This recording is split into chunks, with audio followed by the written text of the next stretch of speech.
दोस्तों कैसे हो। आपका स्वागत है त्रिपाण स्टडी सेंटर में। आज जो हम करने जा रहे हैं क्लास 12 एनआईएस बोर्ड का जो है चैप्टर नंबर 20, ये पॉलिटिकल साइंस का चैप्टर 20 है, जिसमें आज हम करेंगे रीजनलिज्म एंड रीजनल पार्टीज, यानी जो है क्षेत्रवाद और जो है क्षेत्रीय पार्टी कौन कौन से है, इसके जो है विषय में हम विस्तार पूर्वक चर्चा करेंगे। ये चैप्टर जो कई मानने में कई क्लास के बच्चे के लिए इंपॉर्टेंट है, चाहे वो एनआईएस के बच्चे हों, चाहे सीबीएसई के बच्चे हों, चाहे यूपी बिहार बोर्ड के बच्चे पढ़ रहे हों, उन सब के लिए अगर उनके सिलेबस में regionalism and the regional party यानी क्षेत्रवाद और क्षेत्रीय पार्टी है, तो ये जो है टॉपिक अत्यंत महत्वपूर्ण होने वाला है, क्योंकि ये जो है हिंदी इंग्लिश दोनों माध्यम में दिखाई भी जाती है और समझाई भी जाती है, तो ये बहुत काफ़ी आपके लिए इंपॉर्टेंट रहेगा।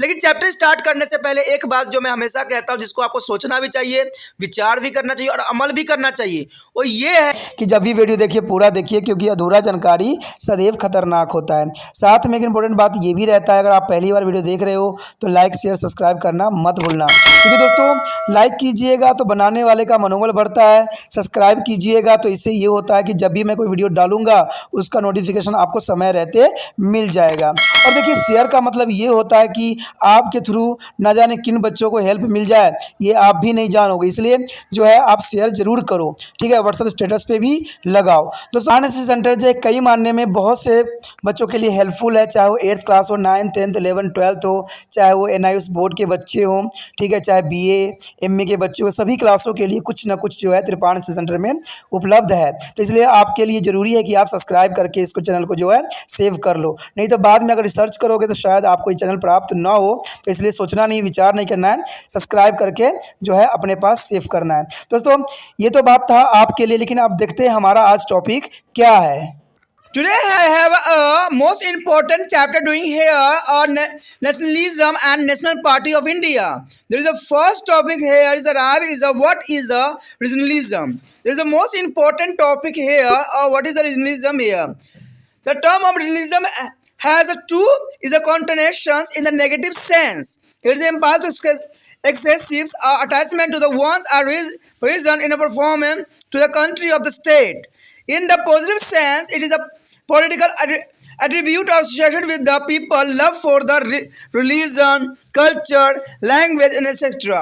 With a view of maintaining their independent identity, and when the positive realisms and their welcome things in the so for maintaining as encourage the people to develop as a sense of brotherhood and common sense on their basis of the common language, religion, or historical background. The negative sense realism is a great threat to the unity of integrated of their country. In the India is a context, generally the term of realism has been used in the negative sense. The feeling of realism is arise either due to the continuously neglect of the particular area or religion by the rulings authorities, or it may be spring up a result of increasing of political awareness of backward people that has been to the discrimination against. So quite often some is a political leaders encourage the feeling of the regionalism and maintaining there is a hold over to particular area or group of people. आज जो हम करने जा रहे हैं अत्यंत महत्वपूर्ण topic, जिसमें हम आज जो है क्षेत्रवाद और क्षेत्रीय पार्टी के विषय में विस्तार पूर्वक चर्चा करेंगे। तो इसमें सबसे पहली बात तो यही आता है कि क्षेत्रवाद का मतलब क्या होता है और आप क्षेत्रवाद से क्या समझते हो। तो पहला टॉपिक इसी पे आधारित है, क्षेत्रवाद। क्षेत्रवाद शब्द को दो अर्थों में समझा जा सकता है। एक नकारात्मक प्रभाव इसका अर्थ है, और अपने क्षेत्र को देश अथवा राज्य की तुलना में अधिक अपना बनाना या मानना। सकारात्मक दृष्टि से ये राजनीतिक गुण है जो अपने क्षेत्र के संस्कृति, भाषा इत्यादि के साथ जुड़े लोगों का अपनत्व रहता है, यानी आप जिस क्षेत्र में रहते हो उस क्षेत्र के प्रति आपका बहुत ही अपनापन होता है, प्यार होता है, और काफ़ी आप संस्कृति, भाषा और से जुड़े हुए रहते हो। तो इसे क्षेत्रवाद का रूप ही बताया जा सकता है और कहा भी जा सकता है। अपनी स्वतंत्रता पहचान बनाना चाहता है। यहाँ यह उल्लेख है कि सकारात्मक क्षेत्रवाद तब तक जो है स्वागत योग्य है जब तक वहाँ जो है संयुक्त भाषा, धर्म और ऐतिहासिक पृष्ठभूमि के आधार पर भाईचारे, साझेपन को जो है बढ़ाने में प्रोत्साहित करता हो। तो इसमें दो बातें साफ हो जाती है कि देखिए यहाँ पर क्षेत्रवाद का मतलब यही होता है, एक क्षेत्र, एक एरिया जहाँ पर जो है जो संस्कृति भाषा एक जैसा होता है और उसमें जो है लोगों को अपने भाषा और अपने जो है लोगों के प्रति जो है अपनात्व की भावना होती है। कहते हैं क्षेत्रवाद तब तक सफल नहीं हो सकती है जब तक जो है भाषा, धर्म और इतिहास पृष्ठभूमि के आधार पर भाईचारे और अपनेपन की जो है प्रोत्साहन से न आगे बढ़ाया जाए। नकारात्मक भाव में क्षेत्रवाद देश की एकता और अखंडता के लिए बहुत ही बड़ा खतरा के रूप में देखा जा सकता है। देखिए, पॉजिटिव में तो यही होता है कि हम देश के साथ रहते हैं, क्षेत्रवाद होने के बावजूद भी हम एक राष्ट्र के व्यक्ति होते हैं। लेकिन नकारात्मक पहलू के अंतर्गत कहते हैं ये जो है क्षेत्रवाद देश की एकता और अखंडता के लिए बहुत ही खतरा है, क्योंकि आपने देखा ही होगा कि आए दिन जो है क्षेत्रवाद के नाम पर दंगे फसाद करवाए जाते हैं। तो ये सबसे बड़ा नेगेटिव प्रभाव देखने को मिल सकता है क्षेत्रवाद के अंतर्गत। तो क्षेत्रवाद जो है बहुत बड़ा खतरा का सबब भी हो सकता है। आज देखा जाए तो क्षेत्रवाद का जो है बहुत नकारात्मक जो प्रभाव देखने को मिलता है। इसमें जो है बड़े बड़े पार्टी जो है अपना रोटी सेक रही होती है, जिसमें आपको जो है क्षेत्रवाद के बातों बता के आपको जो है आपस में लड़वा देते हैं। आपने देखा ही होगा कि क्षेत्रवाद की वजह से बहुत ही दंगे फसाद हुए हैं, जो कि कोई बड़ी बात नहीं, और आपको भी इस बात के जो है अवगत होगा ही होगा। भारतीय संदर्भ में प्रायः क्षेत्रवाद शब्द का नकारात्मक भावों में प्रयोग किया जा रहा है, और क्षेत्रवाद की भावना यह तो शासन करने वाले अधिकारियों द्वारा एक क्षेत्र विशेष निरंतर अवहेलना अथवा भेदभाव सह रहे होते पिछड़े लोगों को राजनीतिक जागरूकता बढ़ाने के फल से उभर सकती है। इसमें साफ बात यही बताया गया है कि क्षेत्रवाद की भावना तो शासन करने वाले अधिकारी द्वारा एक क्षेत्र विशेष को जो है निरंतर अवहेलना करने से होता है। आपने देखा होगा कि जिस पार्टी की जहाँ जीत होती है उस राज्य में हर चीज़ जो है सही चलती है, लेकिन वही पार्टी अगर दूसरे पार्टी में नहीं जीत हासिल किया है तो वहाँ पर जो है भेदभाव की दृष्टि से देखा जाता है, यानी क्षेत्रवाद की जो है समस्या पैदा हो जाती है। इसमें कोई दो राय नहीं है। तो ये बहुत बड़ी विडंबना है। कहते हैं क्षेत्रवाद की भावना हमेशा ही जो है अब यहाँ पर जो है एकता और अखंडता को खतरा का सबब बना हुआ है। आमतौर पर राजनीतिक नेता क्षेत्रवाद की भावना को प्रोत्साहित करते रहते हैं ताकि एक विशेष क्षेत्र अथवा लोगों के समूह पर उनका नियंत्रण बना रहे। तो यहाँ पर देखिए साफ शब्दों में ये बात कही गई है कि राजनीतिक नेता जो होते हैं क्षेत्रवाद की हमेशा ही लोगों में जो है फूट डालते रहते हैं, क्योंकि उनका मतलब तो सिर्फ इतना होता है कि वो अपना जो है कुर्सी नहीं छोड़ना चाहते हैं। जो कुर्सी उनको प्राप्त हो गई है उस पर सदैव ही आसन रहना चाहते हैं। और जनता भी थोड़ा सा यहाँ गलती कर जाती है कि उनकी भावनाओं में, उनकी बातों में, उनके उकसाने पे जो है लड़ने लग जाती है, अपने ही लोगों के खून जो है बहाने लग जाती है। तो इससे क्या होता है कि हमारा अपने ही जो है इसमें तहस नहस हो जाते हैं, हमारे देश का जो है संपत्ति नष्ट होती है। इन नेताओं का कुछ भी नहीं होता है। वो कहते हैं कुर्सी के लिए तो वो अपने के भी नहीं होते हैं, तो आपके कैसे हो सकते हैं। इसलिए कभी भी इस तरह के जो है माहौल पैदा होता है तो आप सदैव ही इन चीज़ों से दूर रहें, क्योंकि इससे हमारे देश की संपत्ति का जो नुकसान तो होता ही होता है, प्लस आपकी अपनी जो है निजी जिंदगी का भी बहुत बड़ा नुकसान होता है। क्योंकि आपने देखा होगा कई क्षेत्रों में ये भी कानून बनाई गई है कि जो भी व्यक्ति अगर दंगे फसाद में मिलते हैं तो उनको सरकारी जॉब भी नहीं दिया जा सकता है। तो आप ऐसे गलती करके जो है अपना जीवन को तहस नहस नहीं कीजिए। इवन कि आपके घर की संपत्ति को भी जब्त कर लिया जाएगा, ये भी प्रावधान किया गया है। ये कानून बहुत अच्छा है। इससे क्या होगा कि जो है बच्चे जो होंगे, जो युवक हैं, वो काफ़ी इस बात के लिए समझेंगे, और जो ये सांप्रदायिक दंगा और क्षेत्रवाद की जो भावना में जो बड़े बड़े नेता लोग होते हैं दंगा फसाद भड़काते रहते हैं, उससे वो बच सकते हैं। The next topic here are different form of regionalism. The regionalism here is a different form. Here is the most important point arrive. The regionalism is India has assumed to the various form like first here a demand for state autonomy. The regionalism has often lead to the demand of by the state for the great autonomy from the center, and increasing interference by the center in the affair of the state has led to regional feeling. Demand for the autonomy has also been arised by the regionalism within some state of the Indian Federation. And next year, secession from the Union. This is the dangerous from the regionalism. It is emerged when the state demanded a separation for the center and tried to establish the independent identity of their own. And rupture between the state over to sharing of the river water is a primacy given to the state of the language of majority and to people of their own state in a job opportunity has also given to rise to feeling of the regionalism. The migration of people from a backward state to the developed as the state is an implement of opportunity and that has been often to resulting in the hostiles and the attitude against their migrant from the example of problem giving a Karnataka and AP. यहाँ पर देखा जाए तो क्षेत्रवाद के विभिन्न रूप, देखिए क्षेत्रवाद को अगर देखा जाए तो दो ही रूप जो है उभर के सामने आया है। कहते हैं भारत में क्षेत्रवाद के विभिन्न रूप धारण किए हुए हैं। सबसे पहला तो यही आता है कि राज्य जो है स्वायत्तता की मांग, यानी क्षेत्रवाद प्रायः राज्य के लिए केंद्र से अधिक स्वायत्तता की मांग पर बल देते हैं। राज्य के मामलों में केंद्र के बढ़ते हस्तक्षेप ने क्षेत्रीय भावनाओं को भड़काया भी है। कई जगह पर जो है इसी प्रकार के दंगे फसाद देखने को मिला भी है। भारतीय संघ के अंतर्गत कुछ राज्य के जो है भीतर कुछ क्षेत्रों में स्वायत्तता की मांग को काफ़ी उठाया भी है और इसके लिए बहुत ही जो है निंदापूर्ण कार्य भी किया गया है। दूसरी बात आता है संघ से अलग होना। देखिए यह क्षेत्रवाद का खतरनाक रूप है कि संघ से अलग होना एक खतरनाक जो है रूप धारण कर लेता है। यह तब उभरता है जब राज्य केंद्र से जो है अलग की मांग करता है। आपने देखा भी होगा कई स्टेट जो है अपने आप को अलग होने का मांग करते हैं और अपनी स्वतंत्र पहचान स्थापित करने का सदैव प्रयास करते रहते हैं, क्योंकि उनको ये लगता है कि अगर उनका स्वतंत्र राज्य होगा तो वो अच्छे से जो है इस पर शासन कर सकते हैं। जैसे कि आपने देखा होगा कि जब पार्टीशन हुई थी उस समय जिन्ना ने भी जो है इस पर जो है अपना एक अलग ही विचारधारा रखा था, जिसकी वजह से पाकिस्तान और इंडिया दो भागों में बट गई थी।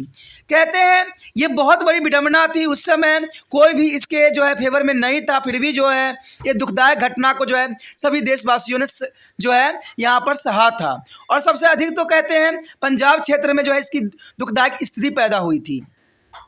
यानी देखा जाए तो अपना स्वतंत्रता पहचान स्थापित करने का सदैव यही प्रयास करते रहते हैं और इसकी वजह से जो है क्षेत्रवाद की जो भावना जो है भड़काते रहते हैं।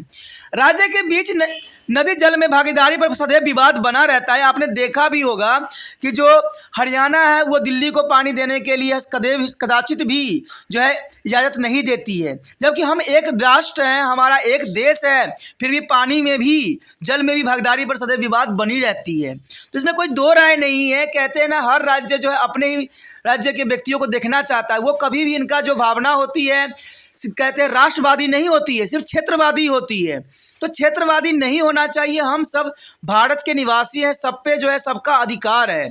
तो ये काफ़ी इंपॉर्टेंट बात रहता है। अगर राज्य द्वारा बहुसंख्यक की भाषा तथा नौकरियों के अवसरों में अपने ही राज्य के लोगों को प्राथमिकता देने से भी क्षेत्रवाद की भावना उभर के आई है। ये आपने देखा भी होगा कि कई क्षेत्रों में क्या हर जगह जो लोग हैं या सरकार है, सरकार उन व्यक्तियों को देती नौकरी देने में प्राथमिकता देती है जो उनके पास उनका भाषा हो। जैसे कि एग्जाम्पल के तौर पे अगर पंजाब के आप रहने वाले हो तो आपको पंजाबी भाषा आना ही चाहिए, ये कंपलसरी है, या पंजाबी में कम से कम 10वीं पास होना ही चाहिए। तो ये क्षेत्रवाद का ही बढ़ावा दिया जा रहा है, क्योंकि क्षेत्रवाद का जो है काफ़ी दबदबा बढ़ाया जा रहा है।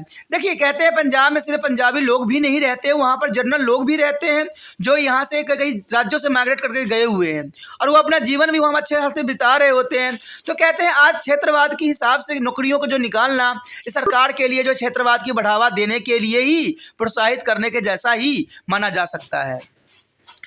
पिछले राज्यों के रोजगार के अवसर के लिए विकसित राज्यों में लोगों के स्थानांतरण से जो है स्थानांतरित लोगों के प्रति आक्रामक रवैया जन्म लेती है। आपने देखा भी होगा कई लोग जो होते हैं पिछले राज्यों से आते हैं और विकसित राज्य में जाकर अपना जीवन यापन करते हैं, लेकिन वहाँ पर उनको जो है अच्छे दृष्टि से नहीं देखा जाता है। उनका रवैया जो होता है बहुत ही आक्रमणकारी होती है, जो उनके जीवन के लिए संकट का जो है सबब बन सकता है।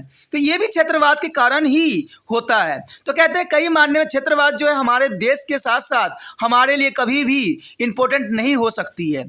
इसलिए सरकार को सदैव इस बात को ध्यान देना चाहिए कि आप जहां से भी पार्टी खड़ा हो रखा है, कहीं से भी आपने जीत हासिल किया है, आप एक राष्ट्र के हो और राष्ट्र के लिए एक जैसा ही बन के आगे बढ़ना यही आपका कर्तव्य भी होना चाहिए। कहते हैं सभी बात जानते हैं, सभी किताबों में इस बातें लिखी हुई है, लेकिन अमल कोई भी इस बात पे नहीं करता है। क्षेत्रवाद पे भी बहुत सी किताबें बनी हुई है, अच्छी अच्छी बातें भी लिखी गई है, लेकिन ये किताबी बातें ही रह जाती है। अगर वास्तविकता में देखा जाए तो इसका कोई भी जो है अर्थ नहीं सामने आता है। उदाहरण के लिए कर्नाटक और आंध्र प्रदेश में चल रही समस्याएं। देखिए कर्नाटक और आंध्र प्रदेश में देखोगे तो क्षेत्रवाद के कारण कई समस्याओं को जो है जन्म दिया है। कई जगह से जो है ये बहुत ही खतरनाक रूप धारण कर सकता है आने वाले समय में। The next topic is the most important here are development of regionalism in India. There is development of regionalism in India here. Regionalism is not a new phenomenon in the Indian political system. In the pre-independent day, it was promoted by the British imperialists, and there is a liberty is encourage the people of the various religions to think in the term of their religion other than to the national and world. With a view of the maintain there is a hold over India is during to the national movement. After the independence, the leaders try to the first state of feeling among the people that is belonging to a one single nation. The farmer of the constitution sought up to the achieve there is introducing a single citizenship for all. With the same objective unfunded judicially as all India service and their strong central government was provided. But in a view of the westernness of the country and cultural regionalism soon made its appearance in India. The first is a manifestation of the regionalism was the demand for the recognition of the state on the realistic basis. But the most effective play of regionalism was the victory of the DMK against Congress in Tamil Nadu in 1960s. And initially their central leadership to fail their regionalism was the peripheral political factor confined to the Tamil Nadu and hence did not oppose and threat the national unit. However, their assessment was ill-founded. Some in Punjab, the Akali movement, again to the movement with the Jammu and Kashmir. Sheikh Abdul is revived to the National Conference. During the initial years, all the Indian political party continued to adjust with this regional force on the till there would be ultimate succeed in the making of the inroad into the base of the regional party and absorb them in their organization. The Indian National Congress which enjoyed the monopoly of power between 1947 to 1967 and followed the policy of lobbying hot and cold toward the regional force and also contribute to the growth of regionalism in India. It is a committed the regional force when it was a convention and arising to the hub and the cry against them when it was the period to against them. The local Congress leader also is encouraged to the growth of regionalism and the strictness there hold of local party organization. With a view to increasing there is a balancing power with there is a central leaders. In fact, a close link development between the central and regional leadership. This close link between to the center and regional is a leadership is gradually encourage the growth of the regionalism. अगला topic जो आया है हमारे समक्ष वो है क्षेत्रवाद की वृद्धि के कारण। देखिए क्षेत्रवाद की वृद्धि के क्या कारण हो सकते हैं, आखिर क्षेत्रवाद जो है खत्म क्यों नहीं हो रहा है। हमारा भारत एक है, हम भारत के नागरिक हैं, लेकिन फिर भी यहाँ पर जो है क्षेत्रवाद को वृद्धि इतना अधिक हुआ है। तो इसका कारण क्या है? क्या ये तो नहीं है कहीं अंग्रेज का जो नीति है वो यहाँ के लोग भी अपना रहे हैं, जो बड़े बड़े नेता लोग हैं वो भी अपना रहे हैं? क्योंकि अंग्रेज का भी यही विचारधारा था कि जो है पार्टीशन करो और राज्य करो की जो नीति उन्होंने अपनाया था, यानी फूट डालो राज्य करने की नीति जो उनकी थी। आज देखा जाए तो आज पॉलिटिकल पार्टी भी इन्हीं जो है सिद्धांतों पे आगे बढ़ रही है। तभी तो धर्म पे क्षेत्रवाद पे जो है हमेशा दंगा फसाद होता रहता है और इलेक्शन में जो है अपने उल्लू लोग सीधा करते रहते हैं। भारत में क्षेत्रवाद को बढ़ाने में अनेक कारणों का योगदान हो सकता है। सबसे पहले तो बात यही आती है कि सबसे पहले क्षेत्रवाद राष्ट्रीय सरकार द्वारा सभी लोगों के समूहों पर एक विशेष विचारधारा, भाषा और संस्कृति जो है प्रतिमान थोपने के विरुद्ध प्रतिक्रियाओं के रूप में दिखाई दिया है। यानी सबसे पहली बात तो यही आया है कि विचारधारा भाषा के ऊपर जो है संस्कृति प्रतिमानों को सौंपा गया है। अंत दक्षिण के राज्य में सरकारी भाषा के रूप में हिंदी थोपने का विरोध भी किया गया था, क्योंकि उनको डर था कि उसे उत्तर तथा प्रभुता स्थापित हो जाएगा। इसी प्रकार असम में अपनी संस्कृति को बचाए रखने के लिए असम के लोगों ने जो है विदेशों के विरुद्ध जो है आंदोलन शुरू कर दिया था। यानी दूसरे शासक दलों द्वारा किसी एक इलाके अथवा क्षेत्र की निरंतर अवहेलना और प्रशासनिक तथा राजनीतिक शक्तियों के एक जगह केंद्रित होने से सत्ता का जो विकेंद्रीकरण होता है तथा एक भाषीय राज्य को दो भागों में बांटने की जो मांग उठती है, कई बार जो है भूमि पुत्रों ने अपेक्षित समूह और राज्य के इलाकों के हितों में वृद्धि के लिए अनेक मांगों एवं सिद्धांतों को प्रस्तुत भी किया गया है। तो इसमें देखा जाए तो दो राय नहीं है। कहते हैं क्षेत्रवाद जो है हमारे अपने लोग ही कर रहे हैं। कहते हैं अगर किसी भी क्षेत्र का विभाजन किया जाता है तो वहाँ के लोग जो है इसके खिलाफ हो जाते हैं।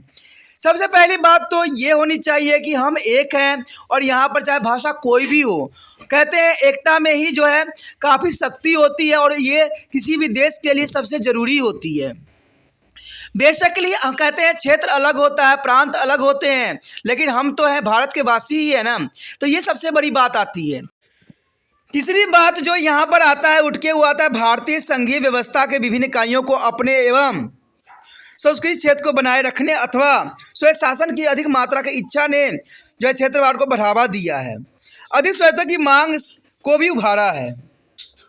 इसका मतलब साफ ये हो जाता है कि संस्कृति क्षेत्र, देखिए कोई भी व्यक्ति अगर किसी संस्कृति क्षेत्र में रहते हैं तो उनका विचारधारा ये होता है कि वो उसी इलाके के ही रहने वाले हैं। जैसे आपने देखा भी होगा कि कोई क्षेत्र में अगर मान लीजिए कोई राज्य है, उसमें आप देखिएगा कि एक क्षेत्र जो होता है बिल्कुल साफ सुथरा होता है, रोड बिल्कुल ही चकाचक होते हैं, लेकिन उसी क्षेत्र के अगर कोई अलग जो होता है वहाँ के वार्ड नंबर होता है तो उसका देखिएगा जो हालत है मारा होता है। आखिर ऐसा जो है भेदभाव क्यों होता है? तो ऐसा ही जो यहाँ पर भी देखने को मिलता है, क्षेत्रवाद में भी देखने को मिलता है कि होते तो एक राष्ट्र के हैं, लेकिन इनके जो होते हैं अपने लिए रवैया जो होता है बदला हुआ होता है। तो ये बहुत बड़ी विडंबना है हमारे देश के लिए। चौथी बात जो आती है वो क्षेत्र जो है चौथी क्षेत्रीय अभिव्यक्त प्रतिष्ठा की सत्ता पर कब्जा करने की इच्छा ने भी क्षेत्रवाद को उदित किया है। जैसे कि आपको पता है, ये मैंने बताया भी था कि कुछ व्यक्ति का जो मंशा ये होती है कि वो अपना जो है पूरा सरकार बना ले, तो उसका क्या होता है कि दूसरे क्षेत्र पे उन्होंने बिल्कुल ध्यान देना बंद कर देते हैं। जैसे आपने देखा होगा कि हैदराबाद को जो है दो भागों में बांट दिया गया, एक तेलंगाना और एक हैदराबाद में कन्वर्ट हुआ। उसी तरह बिहार में भी देखोगे कि वहाँ एक झारखंड में कन्वर्ट हो गया, एक बिहार में कन्वर्ट हो गया। तो इससे क्या होता है कि वहाँ दो राज्य अगर बन जाते हैं तो वहाँ पर जो है दो व्यक्ति अच्छे से जो है प्रशासन कर सकते हैं, और ये वहाँ देखने को मिलता है जहाँ पर भाईचारा की भावना होती है। मान लीजिए दो भाई हैं, दोनों ही राजनीतिक पार्टी में संलग्न थे, उनके पिता जो थे उसी पार्टियों में से थे, तो उनका यही विचारधारा होता है कि दोनों के दोनों जो है क्षेत्र पर अपना राज्य करें। तो वो क्या करता है, देश के ही राज्य को ही बंटवारा कर देते हैं और अपने अपने प्रांत के जो है मुख्यमंत्री बन जाते हैं अपने जो है। तो ये सारी चीज़ें देखने के मिल जाता है। इसमें कोई बड़ी बात नहीं कि सत्ता पर कब्जा करने की इच्छा ने भी जो है क्षेत्रवाद को जो है काफ़ी उदित किया है। ये अच्छी तरह ज्ञात है कि डीएमके जो है AIADMK, अकाली दल जो है तेलुगु देश, असम गण परिषद इत्यादि राजनीतिक दलों ने सत्ता पर कब्जा करने के लिए क्षेत्रवाद को सदैव ही प्रोत्साहित किया है। पश्चिमी बात अगर हम देखें तो कहते हैं आधुनिकीकरण की ताकतों और जनसाधारण की सहभागिता के बीच अंतक्रियाओं ने भी भारत में क्षेत्रवाद को बढ़ाने में काफ़ी योगदान दिया है, क्योंकि अभी देश राष्ट्र क्षेत्र के लक्ष्य को साकार कर पाने में दूर है। क्योंकि जो हमारा लक्ष्य था, ठीक है, विकसित राष्ट्र बनने का, शायद ये सपना ही रहेगा। क्योंकि कहते हैं जब तक हमारे देश में क्षेत्रवाद, ठीक है, ये दंगे फसाद खत्म नहीं होंगे, जब तक गरीबी खत्म नहीं होगी, तब तक कहाँ से जो है हम लोग विकसित राष्ट्र बन सकते हैं, संभवतः ही नहीं है। और कहते हैं यहाँ पर जो नेताओं की भी विचारधारा होती है वो अलग अलग होती है। सभी नेता जो है व्यक्तिगत विचारधारा को सोचते हैं, लेकिन त्रिपाठी सेंटर ये बात सदैव कहता है कि कभी भी जो कोई बड़े अफसर होते हैं या मंत्री होते हैं वो कभी निजी नहीं होते हैं। उनका फैसला कभी भी निजी नहीं होना चाहिए, उनका सार्वजनिक फैसला होना चाहिए, और सार्वजनिक ही होना चाहिए क्योंकि वो एक का नहीं है, पूरे देश का है, पूरे राज्य के होते हैं। तो ये बात चाहे प्रधानमंत्री हो, चाहे राष्ट्रपति हो, चाहे कोई भी मंत्री हो, उनको ये जो है बातें देश हित में सदैव लेने के लिए जो है ज़रूरी फैसला होता है। इसी बात को यहाँ बढ़ावा देने के कारण जो है ये सारी जो है समस्याएं उत्पन्न होती है। विभिन्न समूह अपने सामूहिक हित के राष्ट्रीय हितों के साथ जोड़ पाने में असफल रहे हैं, इसलिए क्षेत्रवाद अभी एक प्रमुख समस्या बनता जा रहा है, और ये बहुत बड़ी विडंबना है। और कहते हैं ये भारत में जो है अपना पैठ बना चुकी है। आपने देखा ही होगा जैसे इलेक्शन शुरू होते हैं वैसे ही दंगा फसाद हर क्षेत्र में स्टार्ट हो जाता है। कोई छोटी बात होती नहीं है कि पूरा जो है रेल को फूकने लग जाते हैं, लोग घर जलाने लग जाते हैं। तो ये सांप्रदायिक दंगा फसाद करके हम जो है अच्छा कार्य नहीं कर रहे हैं। हमें सदैव ही देश के हित में ही सोचने का विचार रखना चाहिए। अंत में पिछड़े क्षेत्रों के लोगों में जो बढ़ती जागरूकता के कारण उनके साथ जो भेदभाव किया जा रहा है ने क्षेत्रवाद को काफ़ी बढ़ावा दिया है। स्थानीय राजनीतिक नेताओं ने इस कारक को अपने तरह से प्रयोग करना भी सीख लिया है। आज राजनीतिक नेता जो है इसको अपने तरह से प्रयोग कर रहे हैं और लोगों को भड़का रहे हैं और सीट को जो है जीत रहे हैं। लोगों में यह भावना भरने का सदैव प्रयास किया है कि केंद्रीय सरकार कुछ इलाकों में सामाजिक और आर्थिक विकास की अवहेलना करके जानबूझकर क्षेत्रीय असंतुलन बनाए रखने का प्रयास कर रही है। ये आपने देखा भी होगा, कोरोना वायरस में जो है गैस सिलेंडर के लिए जो है दिल्ली सरकार ने जो है सुप्रीम कोर्ट से याचना किया था कि हमारे साथ जो है ये भेदभाव किया जा रहा है, दिल्ली के लोगों को जो है ऑक्सीजन नहीं दिया जा रहा है। तो ये सारी जो है कहते हैं क्षेत्रवाद की भावनाओं ने ही विकास किया है। कहते हैं कि दिल्ली में सारे सिलेंडर ऐसे के ऐसे धरे पड़े रह गए, लेकिन दूसरे क्षेत्र में जो है लोग मरते चले गए। तो ये क्या कारण हो सकता है? लोगों को कहते हैं ना कि इस बात को समझ होनी चाहिए कि क्षेत्रवाद नहीं लेना चाहिए, हमें देश लेना चाहिए। हर नागरिक को जो है वही सुविधा मिलना चाहिए जो दूसरे नागरिक को मिल रहा है। ठीक है, कहीं पानी लोग गंदे पी रहे हैं, कहीं पानी जो है फालतू में बहाई जा रही है। तो ये हमारे देश के लिए बहुत विडंबना है। कहते हैं हमारा देश एक है, लेकिन बहुत विचारधाराओं ने, लोगों की गलत सोचों ने ये बिल्कुल तहस नहस करके रख दिया है। तो इसमें दोस्तों आप लोगों की ज़रूरत है जहाँ पर आप लोग जो हो अच्छे महत्वपूर्ण योगदान दे सकते हो, क्योंकि आज आप युवा हो, आने वाला समय में एक नेता भी बनोगे। तो इन सब बातों पर ध्यान रख के ही जो है सही राजनीति करने में आप अग्रसर रहना। दोस्तों इसी के साथ हमारा ये टॉपिक खत्म हो जाता है। आगे जो है हम और भी विचारधाराओं पर जो है इसके चर्चा करेंगे, जो कि काफी इंपॉर्टेंट रहेगा। तो अगला टॉपिक देखना मत भूलना। ठीक है, अगर अच्छा लगा तो लाइक शेयर सब्सक्राइब करना भी नहीं भूलना। इसी के साथ जो है दोस्तों हमारा टॉपिक आज खत्म हो रहा है। ठीक है, अगर आपको अच्छा लगा तो लाइक शेयर सब्सक्राइब जरूर कीजिए। अगर पहली बार अगर आप वीडियो देख रहे हो, पहली बार मेरे चैनल पे आए हो, तो सब्सक्राइब करना आपका फर्ज बन जाता है। सब्सक्राइब करने से ये होगा कि जो भी मैं आप क्लास के रिगार्डिंग कोई भी वीडियो डालूंगा उसका नोटिफिकेशन जो है समय समय पर आपको प्राप्त होता रहेगा। अगर सब्सक्राइब नहीं कीजिएगा, अगर आप दोबारा से तिरपान सेंटर पर आने की कोशिश कीजिएगा तो वहाँ पर आप तिरपान लिखिएगा तो जो है वो तिरपस कर देगा। ठीक है, जो आप गूगल पर सर्च करेंगे वो तिरपस कर देगा, जिससे वजह से आप जो है मेरे वीडियो का जो है फ़ायदा नहीं उठा पाओगे। तो सोचिए मत, विचार मत कीजिए, सब्सक्राइब कीजिए। आप सोचते होइएगा कि मेरे जो एग्ज़ाम खत्म हो जाने के मेरा क्या ज़रूरत है तिरपान स्टडी सेंटर से। ठीक है, तो इसलिए सब्सक्राइब नहीं करने को सोचिएगा। लेकिन दोस्तों ऐसा नहीं है, तिरपान स्टडी सेंटर जो है बहुत हेल्पफुल है। क्योंकि ये जो है आपके 8th class 9th 10th 11th 12th जो आर्ट्स के सब्जेक्ट को कवर करता ही है, प्लस जो है ये NIC बोर्ड के जो है 10th प्लस 2 को भी कवर करता है। साथ में BA जो है फर्स्ट ईयर से लेकर 6 सेमेस्टर तक बच्चों के लिए ये अग्रसर रहेगा आर्ट्स सब्जेक्ट में। तो सोचिए नहीं, विचार नहीं कीजिए, काफ़ी जो है तिरपान स्टडी सेंटर का फ़ायदा ही फ़ायदा है। ठीक है, अगर आप मुझे प्रोत्साहित करोगे तो आपके लिए मैं तरह तरह के वीडियो बनाऊंगा जो आपको फ़ायदा पहुँचाएगा। एग्ज़ाम के तौर पर मैं आपको जो है पेपर भी आपको सोल्यूशन करके दिखाऊंगा जो आपके लिए फ़ायदेमंद रहेगा। अगर नहीं सब्सक्राइब कीजिएगा, मेरा मनोबल घटेगा, तो हो सकता है कि आपको फिर दोबारा मैं ना वीडियो बनाऊं और आपको फ़ायदा ना पहुंचाऊं। तो अभी भी नहीं सोचिए, मेरा जितना आप फैलाइएगा, जितने दूसरे बच्चों के साथ शेयर कीजिएगा, उतना जो है मैं आपके लिए कार्य करने में अग्रसर रहूँगा। ठीक है दोस्तों, इसलिए सोचिए मत, विचार मत कीजिए, अभी सब्सक्राइब कीजिए और अपने व्हाट्सएप स्टेटस पर लगाइए और दूसरे बच्चों के साथ भी शेयर कीजिए। ठीक है दोस्तों, अपना ध्यान रखना। बाय।